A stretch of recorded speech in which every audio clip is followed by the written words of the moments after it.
চলো আজকে শেয়ার করব আমার বিয়ের রিসেপশনের মেনু। তো প্রথমেই তোমাদেরকে মেনু কার্ডের ফটো দিয়ে দিয়েছি, আর যেখানে আমাদের দুজনের ফটোও ছিল। এটা দেখতে বেশ ভালো লাগছিল। আচ্ছা তাহলে চলো শুরু করি। তো প্রথমেই ছিল স্যালাড, তারপর ছিল কাসুন্দি, আর তার সাথে গরম গরম পামফ্রেট মাছের ভাজা। আর এই মাছটা কিন্তু সঙ্গে সঙ্গে ভেজে দেওয়া হয়েছিল, তাই এটা দারুণ টেস্টিও ছিল। আর কাসুন্দি দিয়ে খেতে বেশ লাগছিল। আর এরপর ছিল বাসন্তী পোলাও, আর তার সঙ্গে ছিল বাটার চিকেন। এ দুটো কিন্তু দারুণ ছিল। আর এটা খাওয়ার পরেই চলে এসেছিল ফিঙ্গার চিপস, আর তার সঙ্গে সঙ্গে ছিল সাদা ভাত আর ডাল ফ্রাই। আচ্ছা, আর তার সঙ্গে ছিল এঁচো চিংড়ি। তো আমি সবই অল্প অল্প করে নিচ্ছিলাম, কারণ এত কিছু একসঙ্গে খাওয়া যাচ্ছিল না, আর রাতটাও অনেক ছিল।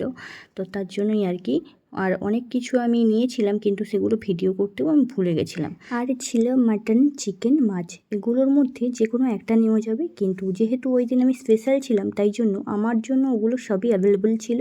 এমনকি আমার ফ্যামিলির সবার জন্যই ওটা অ্যাভেলেবেল ছিল। আর তারপরে ছিল চাটনি আর পাঁপড়, পায়েস, দই, মিষ্টি, আর শেষে ছিল